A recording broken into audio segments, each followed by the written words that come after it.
చేపల వలకు చిక్కిన కొండ చిలువ. వికారాబాద్ జిల్లాలో గుప్త నిధుల కోసం తవ్వకాలు. ప్రియుడితో కలిసి భర్తను చంపేసిన భార్య. మరొకసారి రెచ్చిపోయిన మావోయిస్టులు. ఇలాంటి వార్తల్ని 30 సెకండ్స్ ఫుల్ న్యూస్ లో చూద్దాం. అల్లూరి జిల్లా ఏజెన్సీలో పర్యాటక ప్రాంతాలకు టూరిస్టుల రద్దీ బాగా పెరిగింది. వీకెండ్ కావడంతో పర్యాటకులు భారీగా చేరుకున్నారు. పాడేరు, వంజంగి, అరకు, మాడగడ, మేఘాల కొండల్లో పర్యాటకులు సందడి చేస్తున్నారు. సెల్ఫీలు దిగుతూ సంబరపడుతున్నారు. మంచు అందాలను తమ సెల్ ఫోన్ లో బంధిస్తున్నారు. ధీంసా నృత్యాలలో పాల్గొంటూ ఉత్సాహంగా గడుపుతున్నారు పర్యాటకులు. మరోవైపు పాడేరు ఏజెన్సీలో చలి తీవ్రత బాగా పెరిగింది. ఉష్ణోగ్రతలు క్రమంగా తగ్గిపోతున్నాయి. పొగమంచు దట్టంగా అలుముకుంటోంది. పాడేరులో 12, అరకులోయలో 13, చింతపల్లిలో 15.5 డిగ్రీల ఉష్ణోగ్రత నమోదైంది.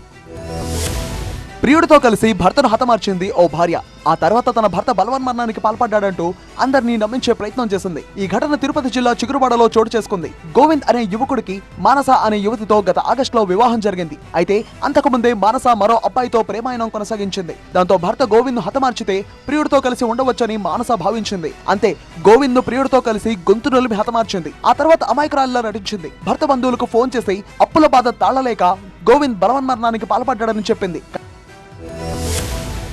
గుప్త నిధుల కోసం గుర్తు తెలియని వ్యక్తులు శివలింగాన్ని తొలగించి తవ్వకాలు చేపట్టారు. ఈ ఘటన వికారాబాద్ జిల్లా యాలాల మండల కేంద్రంలో చోటు చేసుకుంది. యాలాల విశ్వనాథ్పూర్ రోడ్డు మార్గంలో యాలాల గ్రామానికి చెందిన జి వెంకటరెడ్డికి వ్యవసాయ పొలం ఉంది. ఆయన పొలంలో పురాతన శివలింగం ఉంది. అయితే గుర్తు తెలియని వ్యక్తులు రాత్రి వేళ తవ్వకాలు జరిపి శివలింగాన్ని తొలగించారు. యజమాని వెంకటరెడ్డి ఉదయం పొలానికి వెళ్లేసరికి శివలింగం తొలగించి ఉండడం ఆయన గమనించారు. పక్కనే తాగి పడేసిన బాటిళ్లు, ఇతర వస్తువులు ఉన్నాయి. దాంతో వెంటనే యాలాల పోలీసులకు ఫిర్యాదు చేశారు ఆయన.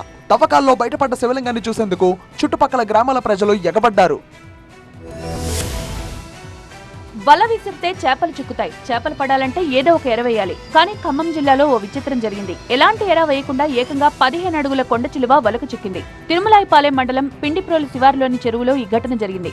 ఎప్పట్లానే మత్స్యకారులు చేపల కోసం వల విసిరారు. లాగుతుంటే బరువు అనిపించింది. బొమ్మలు భారీ సంఖ్యలో పడ్డాయనుకుని గట్టిగా లాగారు. వల చిరిగింది. ఇలా కొండ చిలువ నీళ్లపై తేలింది. ఈ సీన్ చూసి జాలర్లు షాక్ అయ్యారు. మేతనుకుని కసుక్కుని కొరికిందో ఏమో గానీ కొండ చిలువ నోరు వలలో లాక్ అయింది.